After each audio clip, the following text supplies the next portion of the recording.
Mana Roy ni? Aduh, lambat pula.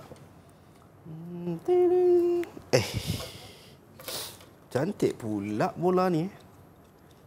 Saya sambil tunggu kan. Dia buat macam mana ni? Pusing. Azhar buat apa tu? Hai cikgu. Ya. Tak, saya tengah tunggu kawan saya si Roy ni cikgu. So sambil-sambil tu tengok tak tahu nak buat apa, saya main lagi ni kejap kan. Oh, nampaknya Azhar ni tak boleh duduk diam dalam satu waktu. Ini mungkinnya ada ciri-ciri kecerdasan kinestetik nampaknya tu. Oh ya ke? Apa tu? Apa tadi? Kinestetik cikgu? Ya, betul. Apa kinestetik tu cikgu? Inilah topik yang akan kita bincangkan sekejap saja lagi. Oh, okey. Tak sabar sebenarnya nak bincangkan. Jom.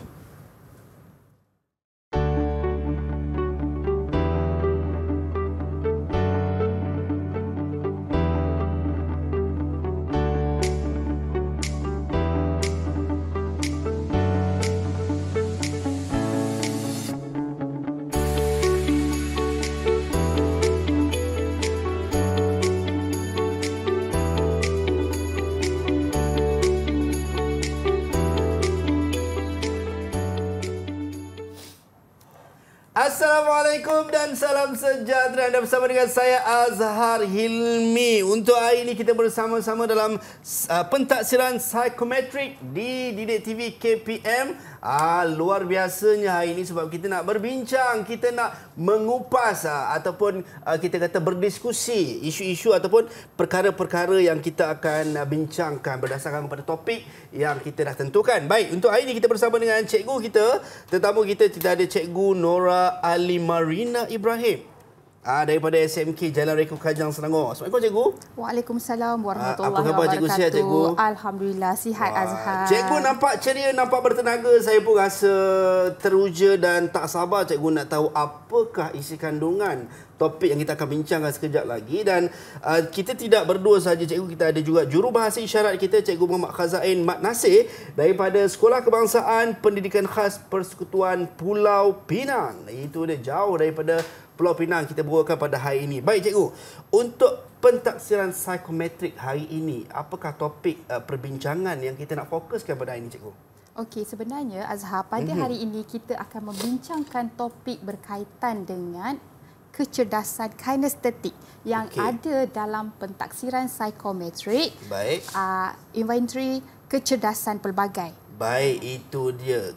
Inventory kecerdasan pelbagai. Tadi di awal pun cikgu dah sebut berkenaan dengan kecerdasan kinestetik. Ya, betul. Saya pun tertanya-tanya daripada tadi sebenarnya kan. Saja tak nak tanya time off record kan. Tanya time ataupun waktu kita tengah bersiaran lah. Apakah yang dimaksudkan dengan kinestetik? Adakah ia satu masalah ataupun bagaimana cikgu? Okey, sebenarnya kinestetik ini ialah satu kecerdasan semula jadi. Okey. Kalau dia berada di tahap yang tinggi tidak menjadi masalah dan berada di tahap rendah pun tidak menjadi masalah. Okey. Yang penting bagaimana kita mengguna kecerdasan yang kita miliki itu. Okey, kita pergi kepada yang lebih mendalam. Baik. Sebenarnya inventory ini, kecerdasan pelbagai ini, kinestetik ialah mahir memanipulasi objek fizikal. Okey. Dan mengimbangi pergerakan antara fizikal dan juga mental. Baik. Bagaimana yang Azhar buat tadi. Tengah berfikir tapi dalam masa yang sama menggunakan sesuatu untuk kita ada pergerakan lain. Orang kata tangan berjalan cikgu. Ya, tangan berjalan. Betul. Okey. Baik. Contoh aksinya. Yeah. Dan menurut Howard Gardner, pengasas kepada teori kecerdasan pelbagai ini, Baik. kecerdasan ini merujuk juga kepada keupayaan seseorang individu untuk memproses maklumat secara fizikal melalui pergerakan tangan dan badan. Okey. Okay, kita pergi tengok juga kepada ciri-ciri personality. Baik. Okey. Mahir mengawal pergerakan badan. Baik. Okey. Maksudnya kita boleh buat dua benda dalam satu masa. Okey. Dan orang yang mempunyai ciri kecerdasan fizikal ini, dia rasa selesa dengan diri dia. Dengan fizikal dia, dia tak ada rasa macam teragak-agak dan sebagainya. Dan juga mahir memanipulasi objek. Baik. Objek yang berada di persekitaran untuk apa? Untuk dia capai matlamat. Okey. Jadi dia menggunakan objek berada di sekeliling dia cikgu. Ya, betul. Dia tak boleh duduk diam. Baik. Okey. Dan juga mereka-mereka ini mempunyai boleh memberi tindak balas sempurna kepada rangsangan fizikal yang mereka alami. Okey, faham cikgu. Tapi cikgu, kalau kita tengok kepada berdasarkan apa yang cikgu sebut berkenaan dengan kecerdasan kinestetik. Saya ada kawan juga yang macam tu. Imran namanya, kalau mungkin dia menonton juga.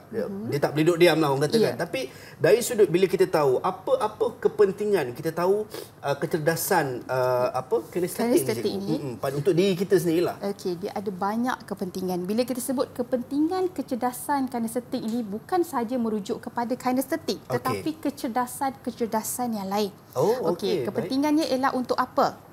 Okey, yang pertama, kita boleh mengubah persepsi. Okey, bila mengubah persepsi ini, penilaian kepada murid yang mempunyai setengah kecerdasan itu lebih fleksibel dan adil. Maksudnya kalau murid tu dia kurang mahir dalam matematik, tetapi mungkin dia ada kecerdasan keistimewaan yang lain yang boleh kita ketengahkan. Okey, selain daripada itu, kepentingan lain ialah untuk meningkatkan potensi diri dia. Kecerdasan ini dapat dipupuk dan dipengaruhi oleh faktor pengalaman, faktor budaya, motivasi. Okay? Dan seterusnya tentulah boleh meningkatkan tahap pencapaian. Bila kita tahu kecerdasan tu kita berada di tahap mana dan kita ada kelebihan itu, kita akan menggunakannya dengan lebih baik. Itu dia. Dan juga peluang untuk mempamerkan bakat. Mungkin Azhar ada kelebihan lain apa semua kan. Boleh ketengahkan lagi kelebihan itu untuk apa? Peluang kita mempamerkan bakat Azhar tu sebagai potensi lah. Jadi mungkin untuk ditambah baik ke depan lagi cikgu. Ya, betul. Dan juga tentulah kalau dalam bidang pendidikan, kepelbagaian teknik pengajaran. Itu dia cikgu. Saya faham. Saya ingatkan orang yang ada sikap yang sebegitu sebenarnya ada masalah. Sebenarnya bukan masalah cikgu. Tapi dia adalah kecerdasan fizikal. Sebab tu saya kalau duduk minum-minum dengan kawan-kawan, tiba-tiba tengok kawan saya, salah seorang tu yang si Imran tu kan, bila dia akan goyang-goyang tu, goyang-goyang ni. Jadi saya dah tahu puncanya, tapi bukan masalah, tapi adalah satu kecerdasan dan sebenarnya adalah satu kelebihan juga untuk dia. Dan banyak lagi sebenarnya kita nak tahu. Saya pun teruja nak tahu dengan lebih mendalam berkenaan dengan inventory kecerdasan pelbagai khusus kita dalam kinestetik ni cikgu. Tapi kita nak berhenti seketika, kembali selepas ini dalam pentaksiran psikometrik Didik TV KPM.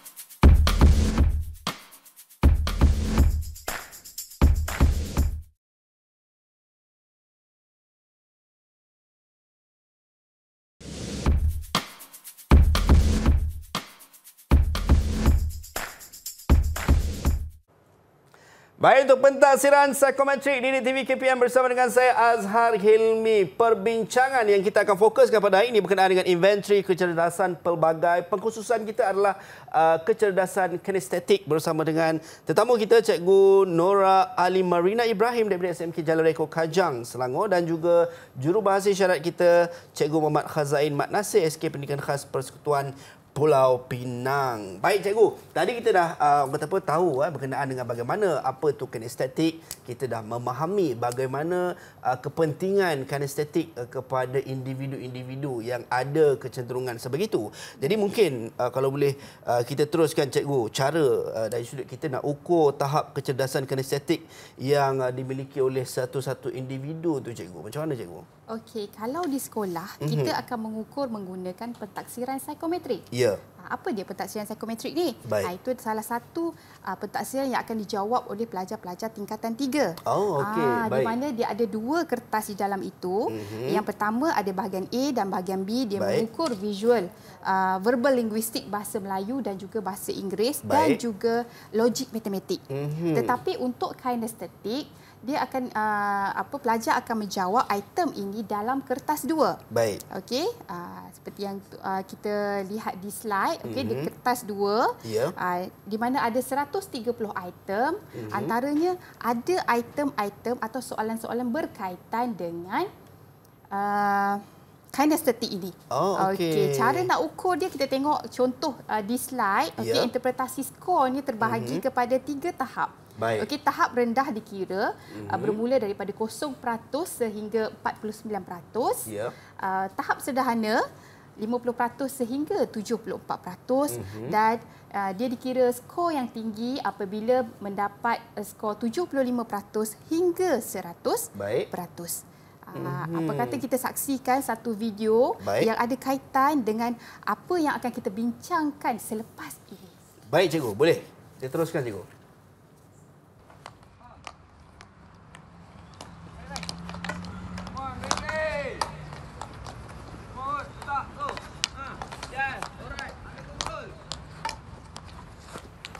Baik cikgu, kalau kita tengok pada ketika ini murid-murid sedang melakukan aktiviti ini mungkin latihan, kita kata hoki lah.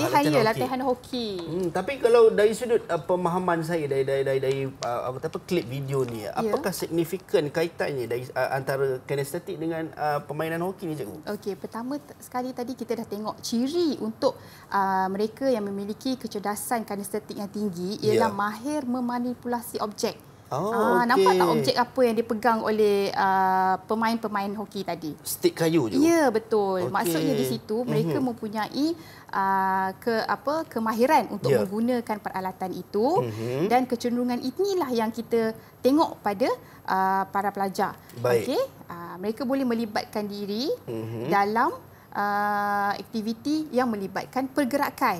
Boleh dikaitkan dengan gaya pembelajaran yang boleh dipraktikkan oleh murid. Jadi itu pun disebut sebagai sebahagian daripada kinestetik cikgu. Ya, betul. Jadi kalau kita katalah individu yang ada kecerdasan ataupun kecenderungan kepada kinestetik ni cikgu, adakah mereka mempunyai kecenderungan yang tinggi untuk terlibat dalam mungkin gejala ataupun aktiviti-aktiviti yang tak sihat? Yalah, maklum cikgu, bila sebut kinestetik tadi, mereka ni adalah orang yang tak boleh duduk diam. Jadi dia akan lakukan apa saja aktiviti-aktiviti yang ada. Jadi adakah kecenderungan itu sebenarnya ada unsur-unsur negatifnya cikgu? Macam mana cikgu? Kalau daripada segi begitu, sebenarnya kecerdasan ini bila kita tahu, jadi kita faham adakah kecerdasan itu boleh dikawal atau tidak. Maksudnya kalau dia mempunyai tenaga yang berlebihan untuk kecerdasan kinestetik. Jadi guru ataupun ibu bapa boleh cuba mengawal supaya dia tidak terlampau ketara. Ketara ni maksudnya boleh terlibat dalam aktiviti yang kurang sihat, masalah disiplin di sekolah. Jadi cikgu-cikgu ataupun ibu bapa yang dah tahu, dia boleh menggunakan tenaga lebihan murid-murid ini untuk kepada perkara yang lebih baik. Contohnya ajak murid ini terlibat dengan program-program sekolah. Mereka tentu suka Azhar kalau di sekolah. Ya cikgu. Kalau saya dulu pun saya sangat suka cikgu. Ya.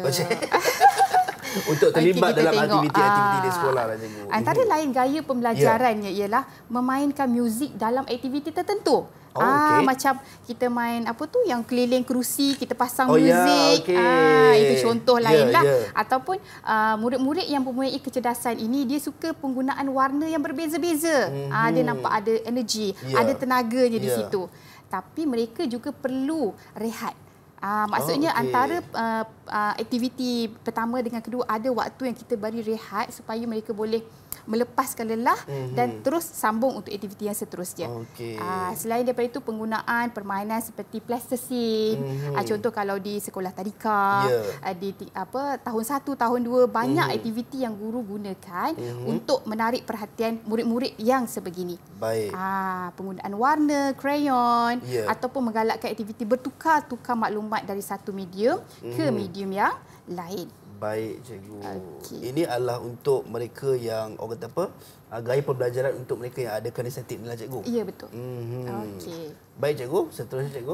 Seterusnya kita tengok apabila guru dah tahu muridnya mempunyai tahap kecerdasan di tahap yang mana, jadi guru boleh menggunakan ilmu ini, maklumat ini untuk meningkatkan kecerdasan ini dalam kalangan murid. Contohnya menggunakan subjek-subjek kalau yang tengok di slide sekarang ni kan. Kalau sains dan RBT, banyakkan eksperimen, memasang peralatan atau peranti, aktiviti menyentuh haiwan, kucing contohnya yang ada di sekeliling sekolah. Kalau untuk matematik, menggunakan objek geometri, kubus, kuboid, mengikut inilah mata pelajaran. Sejarah dan geografi, membangunkan peta, lakaran, model dan menggunakan peralatan-peralatan yang biasa digunakan dalam mata pelajaran geografi. Bahasa pun boleh Azhar, bahasa dan komunikasi. Macam mana? Melalui tugas melakonkan drama. drama pendek di kelas contohnya, mengadakan sesi perdebatan yang mudah dan ringkas. Kalau melalui bahasa pula melalui persembahan dalam pelbagai bahasa. Baik, jadi maksudnya mekanisme untuk merancakkan lagi mereka-mereka yang ada kecenderungan kepada kinestetik ni sebenarnya banyak je Ya, betul. Pelbagai bidang dan cabang yang boleh diguna pakai sebagai untuk menjadikan sebagai salah satu mekanisme untuk menarik perhatian murid-murid tadi seperti yang cikgu sebut tadi. Ya. Okey, right. Dan banyak lagi sebenarnya. Kejap lagi cikgu, antara yang mungkin saya nak tahu juga, adakah kecerdasan kinestetik ni sebenarnya boleh dipupuk ataupun sebenarnya adalah secara organiknya ataupun automatiknya dia memang ada kepada individu-individu tertentu. Tapi kejap lagi cikgu, Ya, kita nak berhenti rehat seketika, kembali selepas ini dalam pentaksiran psikometrik Didik TV KPM.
Baik, Azhar Elmi di sini pentaksiran psikometrik. Kita masih bersama dengan tetamu kita, Cikgu Nora Alim Marina Ibrahim daripada SMK Jalan Reko Kajang dan juga jurubahasa isyarat kita, Cikgu Muhammad Khazain Mat Nasir. Cikgu, berdasarkan daripada video tadi, Cikgu, kalau kita tengok murid-murid tadi melakukan aktiviti tarian lah. Saya pun terikut menari tadi juga. Teruja ya? Teruja, Cikgu. Kalau kita tengok dari sudut mungkin, apakah aliran yang sesuai untuk murid-murid yang ada kecenderungan kinestetik yang tinggi seperti yang kita tonton daripada video tadi, Cikgu? Okey, kalau kita tengok pada video tadi, kita nampak dengan jelas bagaimana murid itu menggunakan kelebihan fizikalnya. Dia nampak tak kaku, tak apa orang kata, tak kekok. Okey, dia menggunakan kelebihan yang ada pada diri dia dan nampak kepuasan di wajahnya apabila melaksanakan tugasan yang diberi oleh guru untuk melaksanakan tarian. Jadi murid yang sebegini perlu tahu aliran yang sesuai dengan diri mereka. Ini topik yang kita akan bincangkan untuk segmen ini. Baik, Cikgu. Okey, untuk aliran-aliran yang sesuai yang ada di bawah Kementerian Pendidikan Malaysia, antaranya ialah aliran perdana lah, mengikuti pakej STEM, pakej STEM A, pakej STEM B dan juga pakej STEM C. Selain daripada itu, kita juga ada sekolah khusus sebenarnya, Azhar. Okey, ada Maktab Rendah Sains Mara, MRSM, Maktab Tentera Diraja, yang ini untuk melahirkan pegawai-pegawai yang berkaliber. Seawal umur tingkatan 4 telah dilatih. Ini akan jadi barisan hadapan negara kita, Cikgu. Betul. Selain daripada itu, ada sekolah berasrama penuh, college vocational, sekolah menengah teknik, sekolah seni, sekolah sukan. Kalau yang macam pelajar tadi yang melaksanakan tarian tadi tu, dia mungkin boleh memohon untuk masuk permohonan ke sekolah seni. Kita ada sekolah seni Perak, sekolah seni di Johor. Kalau murid itu aktif dalam bersukan, contohnya permainan hoki, permainan badminton, silat, aktiviti co-curriculum yang lain, mereka boleh mengembangkan lagi bakat dan potensi mereka di sekolah-sekolah khusus ini. Jadi kalau kita tengok, cikgu ada bowl ataupun warna kan berbeza sendiri dan suka. Mungkin adakah kecenderungan kinestetik tinggi ni lebih di situ. Di sekolah seni dan juga di sekolah sukan. Baik, cikgu. Selain daripada itu, kita ada juga bidang TVET. Technical Vocational Education Training. Untuk apa? Untuk mereka-mereka yang mempunyai kemahiran yang lebih kepada kinestetik ini boleh mengembangkan bakat dengan mengikuti kursus ataupun program di ILP, Institut Latihan Perindustrian. Untuk apa? Untuk melahirkan pekerja separa mahir. Baik, itu dia. Ya, cikgu. Bila kita dah sebut tentang aliran, kita tentulah nak tahu juga bidang pengajian apa. Bila dah belajar, nak tahu lepas ni nak sambung lagi untuk pengajian yang tertinggi tu di mana. Ya, cikgu. Jadi maksudnya bila murid-murid dah tahu kecerdasan mereka itu di mana, mereka boleh menyambung pengajian dalam bidang kejuruteraan. Baik.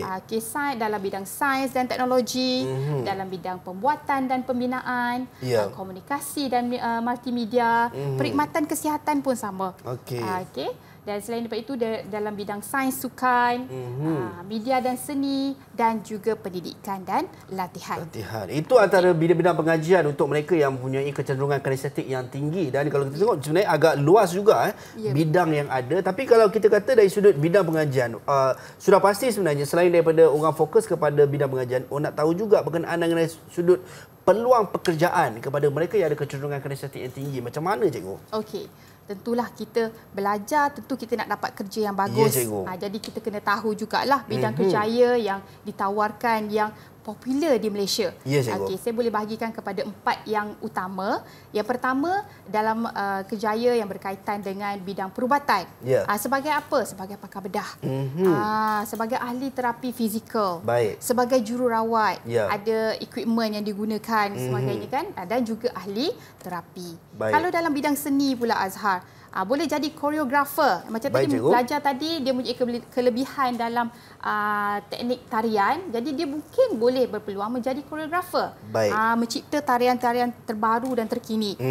Sebagai penari, pelakon, breaker fashion ataupun pelukis. Ada banyak lagi kita highlightkan yang mana ada lah ya. Selain itu, daripada bidang sukan, kita ada boleh menjadi atlet, macam Shailene Zulkifli, Azizul Hasni Awang. Kenal kan? Kenal, cikgu. Azizul Hasni Awang. Bagaimana dia menggunakan panggil dia apa? Pocket Rocket Man. Pocket Rocket Man, betul. Kan? Lepas tu kita ada pemain bola sepak kita kan, itu juga dalam bidang sukan juga kan. Jurulatih olahraga ataupun jurulatih aerobik dan juga guru pendidikan jasmani. Dalam bidang kemahiran boleh menjadi juru kimpal, juru ukur, juru tera industri atau juga juru tera elektrik. Ikut. Cikgu, saya nak tanya cikgu sebab dalam slide cikgu ni ada satu gambar yang mana tertera gambar Nur Izzati Atirah ni, cikgu. Mungkin ada juga sebab jauh tak apa nak jelas, cikgu. Mungkin siapa tu, cikgu? Nur Izzati Atirah ni merupakan juru kimpal wanita pertama dalam air. Dia pernah viral tahun lepas sebenarnya. Bayangkan, dia merupakan juru kimpal wanita pertama, bukan dekat atas darat, Azhar, tetapi di dalam air. Nampak kalau tak? Atas darat tu biasa-biasa. Ini yang pertama. Lepas tu dalam air pula. Bukan sesuatu yang orang kata biasa sebenarnya.